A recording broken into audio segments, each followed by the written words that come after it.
দেখো গাইজ ভাই কত কষ্ট করে স্টোরের আলমারি স্প্রে চলতেছে। এটা কিন্তু 1 নম্বর রং করা, দেখেন কিরকম বিচি বিচি হয়েছে। ওই একটা স্টোরের আলমারি ভাই রং করতেছে।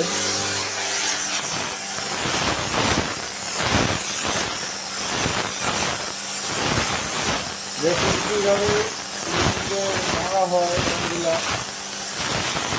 অনেক জায়গায় হাতে মাইরা দেয়, কিন্তু আমাদের এই জায়গায় হাতে মারা হয় না। এই পাশটা অন্ধকার, তাই দেখা যাইতেছে না।